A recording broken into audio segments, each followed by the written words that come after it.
Hi guys, কেমন আছো তোমরা সবাই? আশা করি ভালো আছো, সুস্থ আছো। আমরা অনেক ভালো আছি। তো যাই হোক, আজকে সকাল 10টা মতো বাজে। তো একজন দাদার মেয়েকে একটু সাজিয়ে গুছিয়ে দিলাম। তারপরে জন একটু ফটো টটো তুলছিল আর কি মন্দিরে এসে। আমরা এখন 3টার সময় মন্দিরে এসেছি, যাবো আর কি। এর জন্য ফল টল সব কিছু ধুয়ে নিচ্ছি, ধুয়ে পরিষ্কার করে নিচ্ছি। এ দিয়ে সব গামলাতে ভরে নিচ্ছি, গামলায় করে নিয়ে যাব। আর কিছু ফল নিয়ে যাব আর কিছু ফল রেখে যাব। এতটা তো নিয়ে যাওয়া সম্ভব নয়, যতটুকু নিয়ে যাওয়া যায় ততটুকু নিয়ে যাব। দুধ তো নিয়ে যেতে হবে, দুধ ডাব এটা তো শিওরলি নিয়ে যেতে হবে। আর আমাদের একটু হেঁটে অনেক দূরেই যেতে হয়। তো সেগুলো সব রেডি। তারপরে আমরা শাড়ি পরে নিয়েছি, তো রেডি হয়ে নিয়েছি। তো আমাদের গামলাও রেডি সব।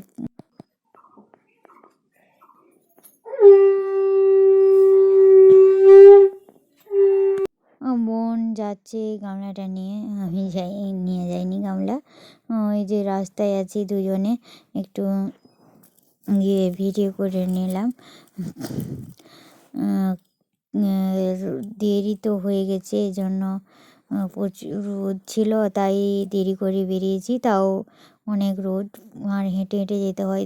5 মিনিট 10 মিনিট মতন লাগে, হেঁটে যাচ্ছি এখন। তারপরে মন্দিরে পৌঁছে গেছি। এই যে মন্দিরে বোন এখানে সব কিছু ফল কেটে নিচ্ছে, কেটে নিয়ে তারপরে পুজো দেওয়া হবে।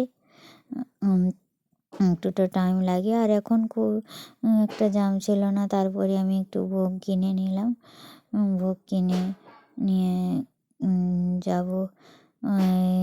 তো গামলাতে ভোগ কিনে রেখে দিয়েছি।